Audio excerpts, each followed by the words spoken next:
अस्सलाम वालेकुम नाजरीन, मैं आपका दोस्त मोहम्मद ज़ीशान। उम्मीद करता हूँ आप सब लोग खैरियत से होंगे। स्वागत है आपका हमारे यूट्यूब चैनल पर।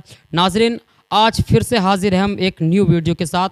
आप हमारी वीडियो मोमिनीन है, ज़बान संभाल के बात कर। इस वक्त का बादशाह है उमर, आधी दुनिया का हुक्मरान है उमर। उसने कहा तुम्हारे लिए हुक्मरान होगा, मेरा तो यार लगता है, बचपन का साथी है, किधर मिलेगा उमर? कहा जाओ मस्जिद नबी चले जाओ। जब वो गया उमर, हजरत उमर मस्जिद से निकल रहे थे, उसने गले में हाथ डाला, कहने लगा यार उमर बता तो सही, कल भी तू था आज भी तू है। कल तेरा ऊंट गुम जाता था तो हम तलाश करके लाते थे, आज भी तू उमर है, यहाँ बैठे बैठे सुना के कई मील दूर तक का देख लेता है। आपने कहा तूने सच ही सुना है। उसने कहा था उमर बता तो सही, पहले भी तू था आज भी तू है, पहले तुझे नहीं दिखाई देता था, अब क्या बात है कि मीलों दूर का देख लेता है। उमर ने कहा था अरे सुन, जब तक तेरे यार थे कुछ नहीं देखते थे, जब से इनके यार हो गए ज़माना देखे। किसी की हुकूमत 5 बीघे पे, 10 बीघे पे, 50 बीघे में,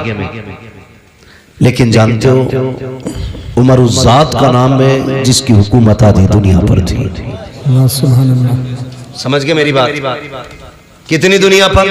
आधी दुनिया पर। सारे बोले मेरे बच्चों, कितनी दुनिया पर? आधी दुनिया पर। किसकी हुकूमत? हजरत उमर की। हजरत उमर की हुकूमत। ये कौन थे? किसी बादशाह के बेटे थे? बोलो, किसी वजीर के बेटे थे? नहीं ना, बल्कि ये आम बाप खत्ताब के बेटे थे। ये खत्ताब के बेटे थे और खुद अपनी जात का आलम ये था कि जब ये ऊंट चराते थे, इनका ऊंट गुम हो जाता था तो अपने ऊंट को नहीं तलाश कर पाते। समझ गए इतनी बात? ऊंट चराते थे, ऊंट गुम जाता था तो ऊंट तलाश नहीं कर पाते थे, लेकिन जिस दिन हुजूर को कत्ल के इरादे से निकले और हुजूर के कदमों में पहुंचे और जब पलटे हैं देख करके ऐलान किया था लोगों अब जिसे सर कटवाने हो वो मोहम्मद के मुकाबले में आ जाए। समझ गए? ये हुजूर के दीदार से तब्दीली आई। बहुत गौर से सुनना, मैं समझाना चाह रहा हूं आज हमें क्या बनना है और हम क्या हैं।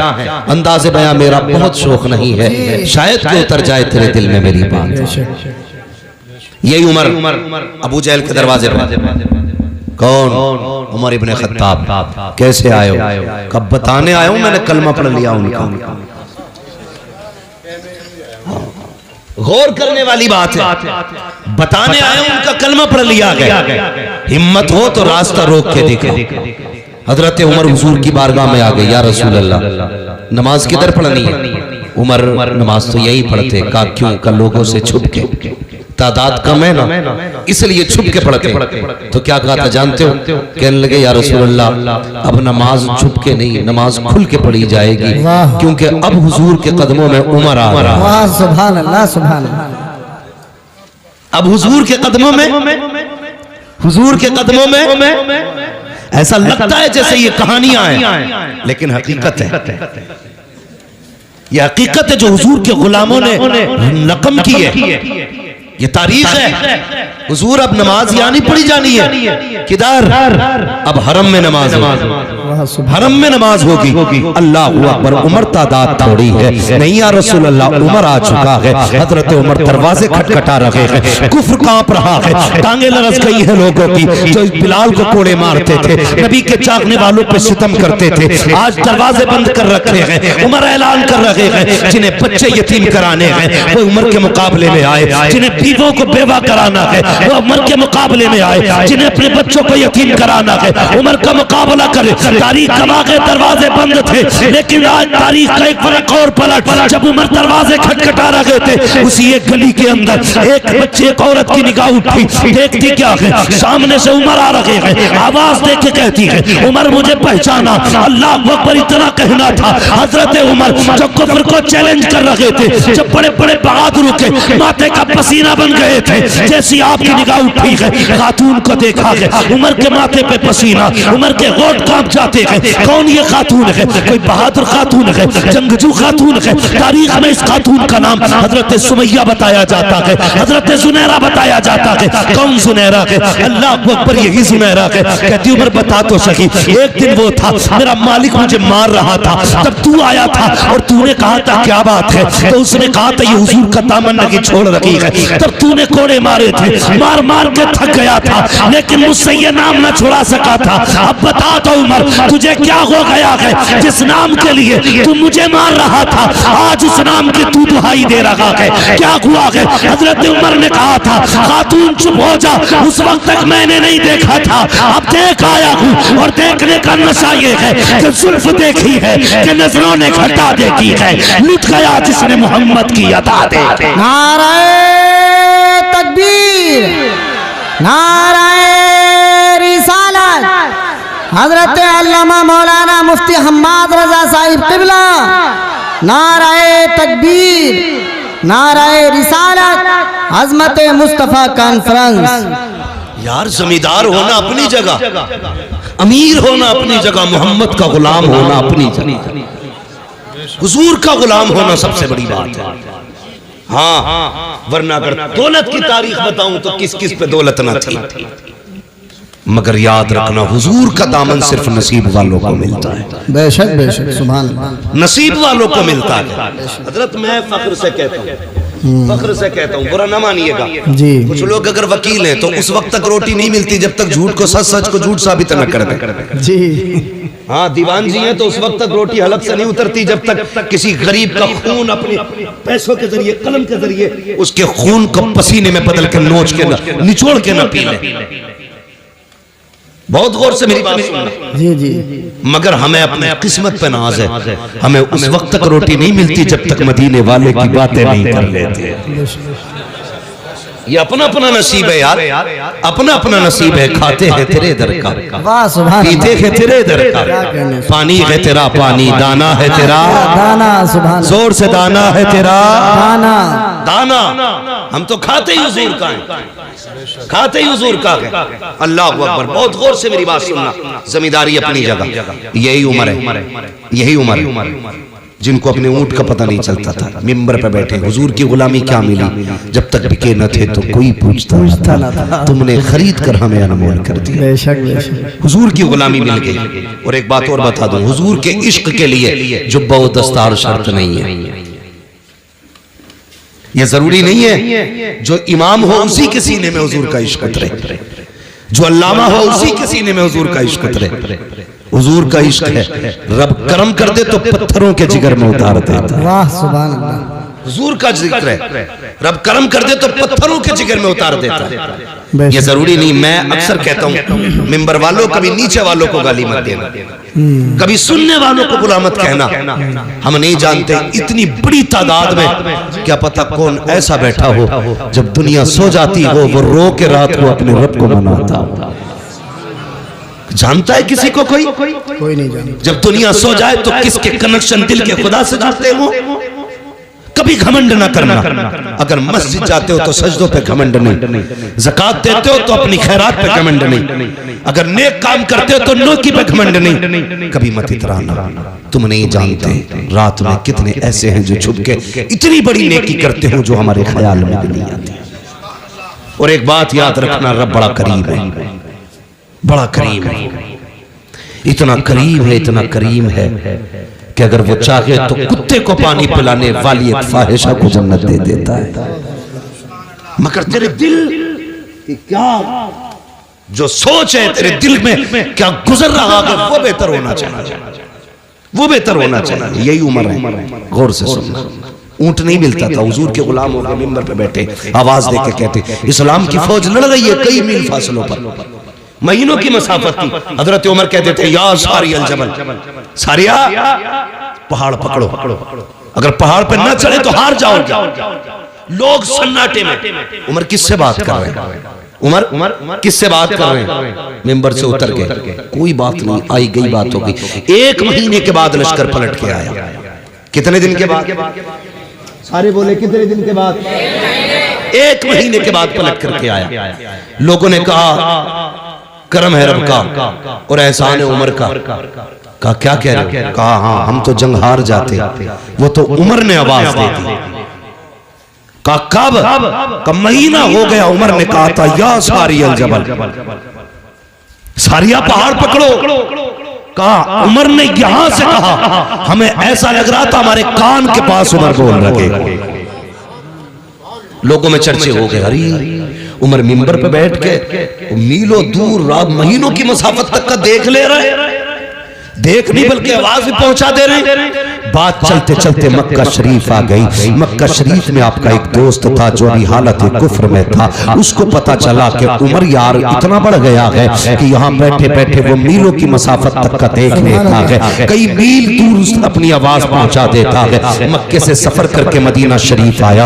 आने के बाद का लोगों उमर कहाँ है, उमर कहाँ है? किसी ने कहा लहजा संभाल के बात कर, वो अमीरुल मोमिनीन है, जबान संभाल के बात कर, इस वक्त का बादशाह है उमर, आधी दुनिया का हुक्मरान है उमर। उसने कहा तुम्हारे लिए हुक्मरान होगा, मेरा तो यार लगता है, बचपन का साथी है, किधर मिलेगा उमर? कहा जाओ मस्जिद नबी चले जाओ। जब वो गया उमर, हजरत उमर मस्जिद से निकल रहे थे, उसने गले में हाथ डाला, कहने लगा यार उमर बता तो सही, कल भी तू था आज भी तू है, कल तेरा ऊंट गुम जाता था तो हम तलाश करके लाते थे, आज भी तू उमर है, यहाँ बैठे बैठे सुना के कई मील दूर तक का देख लेता है। आपने कहा तूने सच ही सुना है। उसने कहा था उमर बता तो सही, पहले भी तू था आज भी तू है, पहले तुझे नहीं दिखाई देता था, अब क्या बात है कि मीलों दूर का देख लेता है। उमर ने कहा था अरे सुन, जब तक तेरे यार थे कुछ नहीं देखते थे, जब से इनके यार हो गए ज़माना देखे। सुभान अल्लाह, नाराए तकबीर, नाराए रिसालत, उलमाए अहले सुन्नत। यही उमर है, बदलो अपने आप को यार, यही उमर है, आधी दुनिया का बादशाह। अपने बाप के साथ आया था और 5 ऊंट मेरे बाप ने मेरे हाथ में दिए थे। कहा था इन्हें लाइन में लगा। कहते मैं 5 ऊंटों को लाइन में नहीं लगा पा रहा था, एक को आगे करता था दूसरा पीछे हो जाता था, उसे आगे करता तीसरा पीछे हो जाता। कहा 5 ऊंट एक लाइन में नहीं लग रहे थे। कहने लगे कल भी उमर था आज भी उमर है, कल 5 ऊंट लाइन में नहीं थे, आज आधी दुनिया उमर ने लाइन में खड़ा कर दी। कर रो क्यों रहे? कहने लगे मेरी कोई औकात ना थी, जो कुछ भी औकात मिली है ना ये हुजूर के नालैन के सदके में मिली। किस चीज पे घमंड है? जमीन, ये दौलत, ये जायदाद क्या है? ये कुछ भी नहीं। खुद सोचो, जाओ अपनी हवेली पे जाके देखना, अगर पुराने जमींदार हो ना तो कभी अपने दरवाजे पर निशान देखना कितनी तख्तियां बदल गई हैं। तुम्हारे बाप से पहले तुम्हारे दादा के नाम की तख्ती थी, उससे पहले तुम्हारे परदादा की तख्ती, उससे पहले तुम्हारे लकड़दादा की तख्ती, उससे पहले झकड़दादा की तख्ती, आज तुम्हारे नाम की तख्ती है, कल तेरे बेटे के नाम की होगी, फिर वो छूटेगी तेरे पोते के नाम की आएगी, फिर वो भी हटाई जाएगी, फिर पर पोते के नाम की लगेगी। मुझे बता हवेली वही रहेगी, तख्तियां बदलती रहेंगी। बोलो रहेंगी? तुम नहीं रहोगे, तख्तियां बदलती रहेंगी, हवेली वही रहेगी, जमीन वही रहेगी, मकान वही रहेगा, लेकिन तुम नहीं रहोगे। फिर किस चीज पे अकड़ है? किस चीज का घमंड है? आज लोग कहते हैं कि भाई मेरे सामने कोई टिक सकता है, मेरे सामने कोई बैठ सकता है, थाने में जाऊं तो फला खड़ा हो जाता है, यह भी कोई वजूद है? ये भी कोई बात है कि तेरे आगे कोई नहीं टिकता? किसी ने कहा था बड़ा कौन है, तो किसी ने कहा बड़ा वो है जिसके आगे सारे छोटे लगे। एक अक्लमंद ने खड़े होकर कहा नहीं, बड़ा वो नहीं जिसके आगे सारे छोटे लगे, बड़ा वो होता है जिसके आगे कोई अपने आप को छोटा ना समझे। वो सबसे बड़ा होता है जिसके आगे कोई छोटा ना लगे। और वो कौन है? वो तेरे मेरे नबी की जात है। हाँ, वरना हकीकत तो ये थी तेरे आगे यूं है तबे नचे, फुसहा अरब के बड़े बड़े कोई यूं के मुंह में सवा नहीं बल्कि जिस्म में जान है। अगर वो बोलने पे आ जाए तो बड़े बड़े अच्छे गूंगे नजर आते हैं। हाँ, उनकी फसाहत और बलागत के आगे किसी की ज़बान नहीं चलती थी, लेकिन कर्म करने पे आए। अल्लाह अकबर। अरब की गर्मी है, शिद्दत की दोपहरी है, तपती हुई धूप है, जमीन आग उगल रही है। अचानक एक खातून आई, इशारा किया, हुजूर साए से उठे, जाके उस खातून के पास खड़े हो गए। अल्लाह अकबर। थोड़ी देर नहीं, बहुत देर तक वो खातून बात करती रही। सहाबा इशारे कर रहे हैं, आका आ जाइए, तरगमी तेज की है, सरकार आ जाइए। हुजूर नहीं हटे अपनी जगह से जब तक वो औरत खुद नहीं चली गई। हजरत उमर करीब आए, कहते हैं या रसूल अल्लाह, किससे बात कर रहे थे? जानते हैं ये पागल औरत है, इसे कोई मुंह नहीं लगाता है। आका, इससे आपने इतनी देर बात क्यों की है? आका, ये तो दीवानी है, मेरे नबी के जुमले सुनना। आका ने कहा था, उमर, जिससे कोई बात नहीं करता उससे बात करने के लिए मोहम्मद दुनिया में आया। सुभान अल्लाह, सुभान अल्लाह। आज तू कहता तेरे आगे कोई नहीं टिकता। मेरे हुजूर ने कहा था, जिसे कोई मुंह से नहीं लगाता उसे मुंह लगाने के लिए मैं आया। तो बड़ा वो नहीं जिसके आगे दुनिया छोटी लगे, बड़ा वो है जिसके आगे कोई छोटा ना लगे, कोई छोटा ना लगे। तारीख पढ़ो ना आप, खुदा की कसम हुजूर ने। और एक बात याद रखिएगा, ये तारीख है और कायदा भी है। मौलाना तालिब साहब, ये कायदा भी है, बात मनवाने के लिए जात मनवानी पड़ती है। ठीक है जी, बात मनवाने के लिए जात मनवानी पड़ती है। बंदा खुद चोरी करे और कहे चोरी ना करो, तो लोग कहते हैं ये मुंह और मसूर की दाल। कोई गरीबों की जमीन पे कब्जा करे, उसे बेच बाच के हज करने जाए, तो लोग मुंह पे कह देते सो चूहे खा के बिल्ली हज को चली, कह देते ना मुंह पे। तो पता क्या चला कि पहले जात मनवाओ फिर बात मनवाओ, यानी बात का वजन जात से बनता है। लेकिन खुदा की कसम कुर्बान जाऊं अपने नबी पर, जात कैसी भी हो उनकी बात करने लग जाए तो इज्जत वाली हो जाती है। हर बात को वजनी बनाने के लिए जात का अच्छा होना जरूरी है, लेकिन जात को अच्छा करने के लिए उनकी बात करना जरूरी है। हाँ, हुजूर की बातें करो तो कसम खुदा की कितने भी निकम्मे हो दुनिया तुम्हें इज्जत देने लगे। ये मेरे हुजूर की जात की बरकत है, उनके जिक्र की बरकत है। वरना कैरेक्टर के लिए, जिंदगी के लिए, अखलाक के लिए हुजूर ने पूरा ज़ाब्ता दिया। 40 साल तक अपनी जात मनवाई। कितने साल तक? जोर से 40 साल तक जात मनवाई। और 40 साल के बाद ऐलान नबूवत फरमाया। इसी जगह पे कुछ लोग हमारे सुन्नी भाइयों को बहकाते हैं, कहते हैं उन्हें नबूवत 40 साल के बाद मिली थी। इन गधों से ये कह दो, मेरे नबी ने फरमाया कुन्तु नबिय्युम व आदम बैनल माइ वत्तीन। तुम 40 साल की बात करते हो, वो तो ये कहते, मेरे नबी ने फरमाया मैं उस वक्त भी नबी था जब आदम की मिट्टी तैयार की जा रही थी। उस वक्त भी नबी था जब आदम की मिट्टी तैयार हो रही थी, यानी आदम मिट्टी और पानी के बीच में जब पुतला बनाया जा रहा था, मैं तब भी नबी था। है बेवकूफ बनाते हैं, ये सुनने वाली बात नहीं है। मुझे नहीं मालूम कौन किस अकीदे से बैठा है, लेकिन दिल दुखता है यार। सारी उम्मतें अपने नबी की तारीफ करने पे लगी है, एक हम हैं कि मीटर लिए घूम रहे हैं। हुजूर को ये आता, ये नहीं आता, ये आता, ये नहीं आता। शर्म आनी चाहिए। रब ने क्या कहा कुरान में? फरमाया वअल्लमा का मालम तकुन तालम। महबूब जो तुझे नहीं आता था वो हमने सिखा दिया, अब कमी क्या रह गई? इसी पे मोहर आला हज़रत ने लगाई और ये कहा और कोई गैब क्या तुमसे निगाह हो भला, जब ना खुदा ही छुपा तुम पे करोड़ों। सुभान अल्लाह, सुभान अल्लाह। हैं आग लगे ऐसे लोगों को जो उम्मत को इस फितने में डाल रहे। हुजूर को ये आता था, ये नहीं आता था। हुजूर इसकी शफाअत करेंगे, उसकी नहीं करेंगे। हाँ, यहां तक लिख दिया बदमाशों ने कि माज़अल्लाह नबी अपनी बेटी भी नहीं बचा सकते।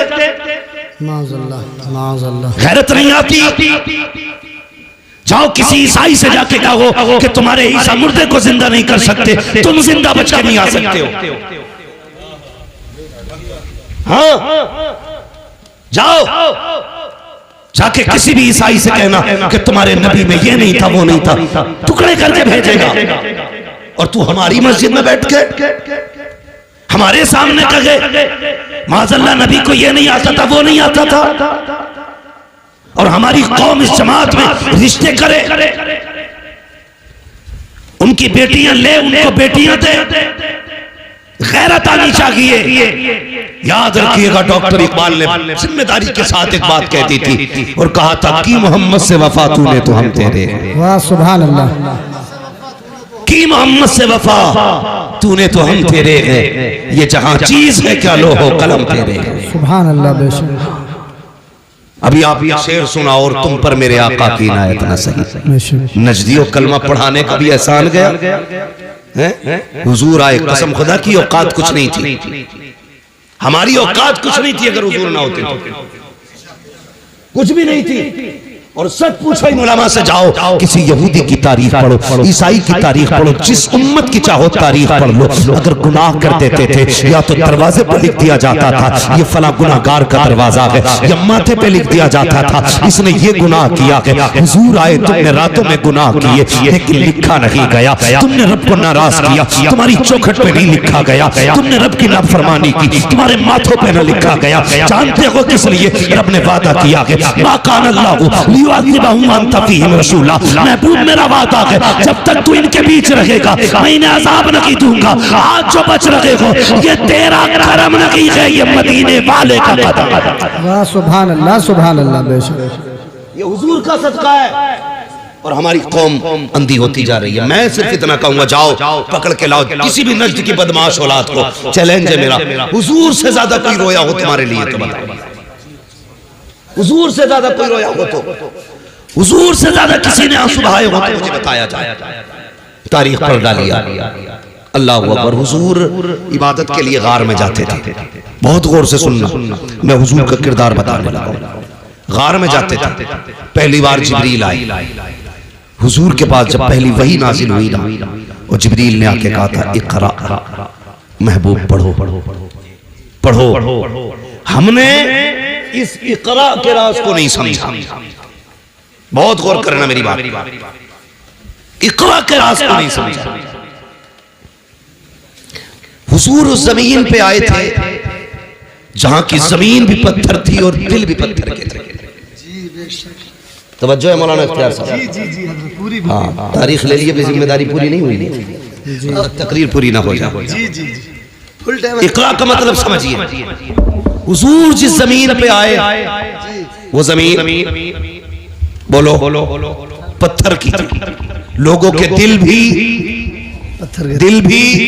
जी कैसे पत्थर थे? बेटियों को जिंदा दफन करते थे। मेरी बेटियां मेरी बात सुने, बहुत गौर से सुने। आज एक फितना बड़ी तेजी से चल रहा है, इर्तिदाद का फितना।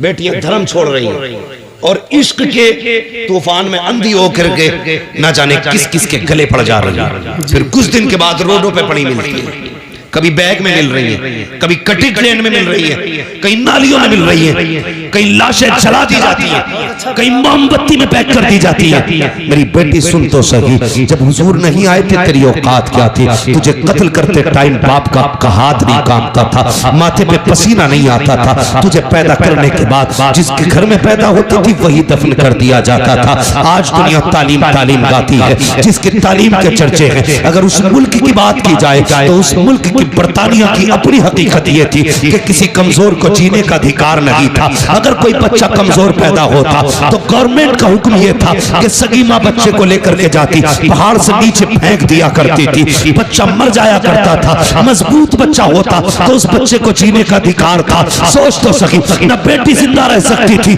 न कमजोर जिंदा रह सकता था। इसी बर्तानिया की तारीख है। एक माँ को खुदा ने बेटे से नवाजा, जब उसकी गोद में बच्चा आया, बड़ा कमजोर बच्चा था। हुकूमत का पैगाम आ गया कि बच्चा जिंदा नहीं रह सकता, अगर कमजोर रहेगा मुल्क की कमजोरी का सबब बनेगा। चाय से जाकर के पहाड़ से फेंक दे। माँ होती है यार, अगर काना बेटा हो तब भी माँ के लिए चांद होता है, काला बेटा हो माँ के लिए सूरज होता है, अपाहिज बेटा हो माँ के जिगर का टुकड़ा होता है। माँ को औलाद बड़ी प्यारी होती है। हुक्म आया है हुकूमत का, बेटे को पहाड़ से जाके फेंको। माँ ने बेटे को सीने से लगाया, पहाड़ की चोटी पर गई, जाके नीचे को झांक के देखा, गहराई थी। माँ का दिल तड़प गया, रोने लग गई, कहती बेटे अगर हुकूमत का खतरा ना होता तो मैं तुझे सीने से लगा के पालती, पूरी जिंदगी कांधे पे रखती। ए मेरे बेटे मजबूरी है, क्या करूं? माँ ने ये कह के बेटे को जब सीने से जुदा किया, पहाड़ से नीचे फेंका, माँ के हाथ उठ गए। रो के कहा था या अल्लाह कब तक ये बेटे मारे जाएंगे,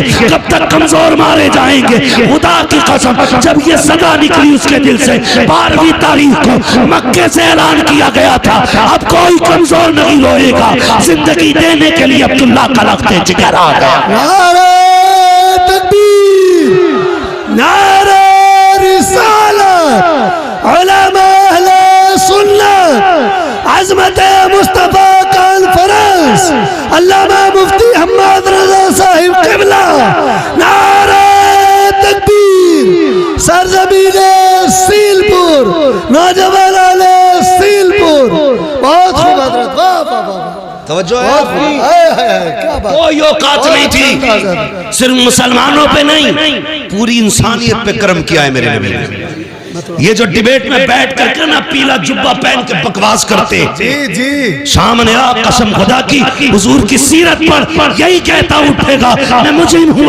लेकिन मुकम्मल अभी जो है आप अच्छी तरह से नहीं सुन पाए हैं। अगर आपको मुकम्मल बयान सुनना है, पूरा बैतुल मुक़द्दस के बारे में अगर आपको जानकारी हासिल करनी है तो अल्हम्दुलिल्लाह हमारा चैनल आपके लिए हर वक्त तैयार है। आप कभी भी सर्च करें और हमारे चैनल को निकालें और फ़िलिस्तीन, बैतुल मुक़द्दस सभी जानकारी अल्हम्दुलिल्लाह हमारे चैनल पर रहती है। नाज़रीन, अगर वीडियो हमारी पसंद आई हो तो वीडियो को लाइक, शेयर, कमेंट ज़रूर करें। और नाज़रीन, आज का जो सवाल रहेगा वो ये रहेगा कि हज़रत आदम अलैहिस्सलाम जब दुनिया में तशरीफ़ लाए तो सबसे पहले कौन सी सरज़मीन पर, कहाँ की सरज़मीन पर हज़रत आदम अलैहिस्सलाम को उतारा गया? पहला सवाल ये हो गया। और दूसरा सवाल भी हज़रत आदम अलैहिस्सलाम से रिलेटिव रहेगा। दूसरा सवाल मेरा ये है कि हज़रत आदम अलैहिस्सलाम की बीवी का क्या नाम था? आप मेरे सवाल का जवाब कमेंट्स में दें। इंशाअल्लाह अगली वीडियो में मैं जो सवाल के जवाब सही देगा मैं उसका नाम लेकर के बताऊंगा। तब तक के लिए अल्लाह हाफ़िज़, अस्सलामु अलैकुम।